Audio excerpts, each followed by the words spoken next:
With us, bombshell tonight. A 10-year-old little girl snatched from her own bedroom in the dark of night in the last hours. Investigators yanked stepmommy out of her private jail cell, hauling her away in handcuffs in the back of a squad car to a densely wooded area in a deep creek bed.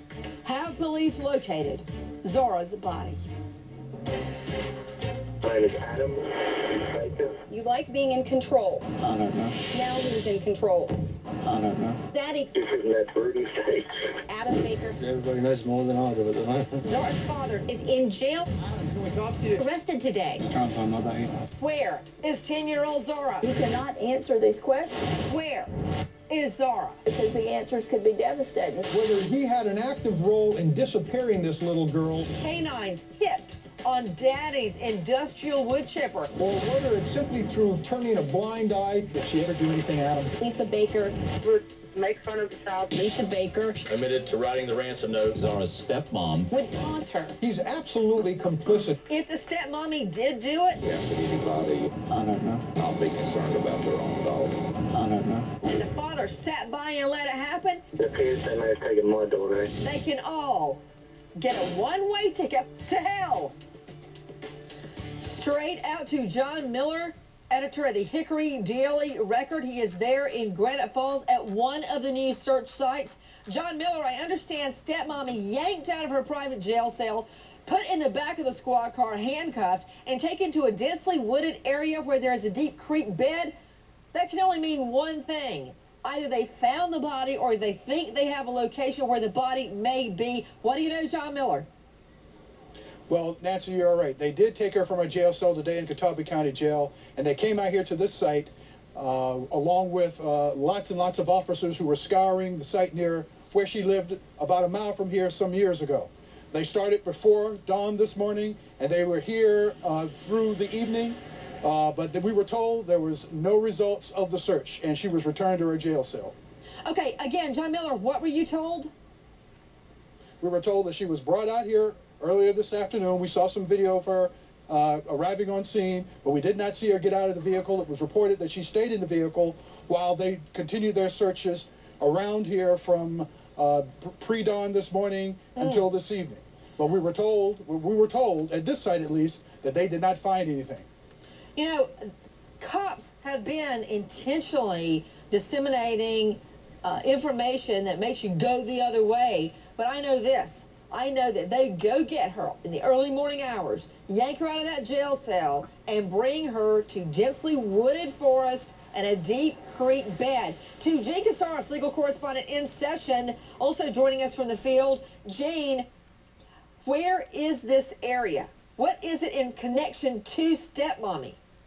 And this is a critical fact right here because it is less than a mile, Nancy, from where Lisa Baker lived 3 years ago. And this has been a theme with law enforcement from the beginning. They are going to the homes that she used to live in and searching at least the grounds around the home. Something around this creek bed, something around this densely wooded area caused a special trip in full shackle in the back of a squad car for stepmommy. At the same time this was going down, we find out Daddy, Zahra's natural father, has been thrown behind bars. Natisha Lance also joining us from the field. Natisha, why was Daddy arrested? I'm looking for Natisha Lance. Natisha, are you with me? Jane, can you tell me, do you know why he was arrested? I definitely do, Nancy, and at the very same time that they're putting her in the squad car and taking her to that area half a mile from where she used to live, they are arresting the father. And Nancy, they found him at the international airport. He was picking somebody up, he said, that was coming in on a flight. He voluntarily went to the police department, and at a little after 3 o'clock this morning, he was taken into custody and charged with 5 counts of worthless checks and 3 counts of failure to appear. Okay, let me get this timeline, Jane Casares. You're telling me he's in police custody at 3 a.m.? Yes. Okay, and then pre-dawn, say 5 or 6 o'clock, they yanked mommy, they roused her out of her private jail cell and dragged her down to this creek bed near where she used to live? Did Daddy say something that made them suspicious about this location, Jean Casares? The timeline is very, very close, and they found him at the international airport. He went back to police. He was in custody a little after 3. Several hours later, they put her in an SUV out to this wooded area. Back to John Miller with the Hickory Daily Record, joining us at Granite Falls at a new search site tonight. Has there been a break in the search for 10-year-old Zahra? John, who was he picking up at the airport? We're trying to find that out. We're not quite sure. We recognize that he was there and left there and immediately went to the police headquarters to be interviewed. And there he was arrested and put into custody. We're still trying to find that out. But we also know, Who said he was picking somebody up? How do we know he was picking somebody up? How do we know he wasn't trying to leave? That's what we're trying to verify. I mean, he told officials, he told authorities that he was there to pick someone up.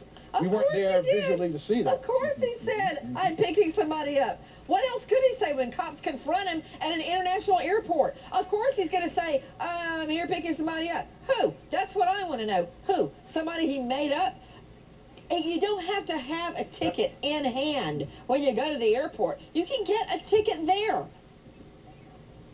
We realize that, and that's one of the reasons we're checking out that information. There's lots of information coming from a lot of different sources, and that's one of the things that we're trying to do at the Daily Records before we publish anything, is to verify the information. Out to the lines, Jessica in Maryland. Hi, Jessica. Hi, Nancy. How are you? I'm good, dear. What's your question? This whole thing about the dad showing up at the airport, it sounds like he was running away from something. It sounds like he knows more than what he's saying. You know, I agree with you. Jean Casares, come on. He's in the middle of a search for his daughter's remains, and he's picking somebody up at the airport. You know, I've been to North Carolina many times. They have a great bus service. They got a great taxi cab fleet. So why, in the middle of a search for his daughter's body, is he picking up a friend at the airport? And what friend? And Nancy, look at the time. You know, I fly a lot. I don't know flights that land in the morning hours, the early morning hours, unless a flight was detained because of weather. Flights don't land after midnight. They just don't. Whoa, wait a minute. Jean, you're right. Some do. Because of blackout rules. Flights don't land. That's why, for instance, you're coming across country. You can't leave, say, for instance, California until your flight will land around 5:30 or 6 a.m. You don't have flights coming in and out at 1, 2, 3, 4 o'clock in the morning, Jean. That's right. Now, here's the big question. How long did they interview him at the police department? That's the question that will give us the answer that we need to know. Everybody, tonight we learned that Zahra's stepmother, the 10-year-old stepmother, rousted out of her jail cell and taken to a new search site. Last time we've seen this is when Misty Carlson was dragged down to the riverbanks. In the middle of all this, we find out Daddy thrown behind bars. Is there a break in the case? Have they found clues of Zahra's body? One of the flights that landed in Charlotte is at 11:50 p.m. So, and I find no flights arriving in Charlotte again until 6:03 a.m. and 6:05 a.m.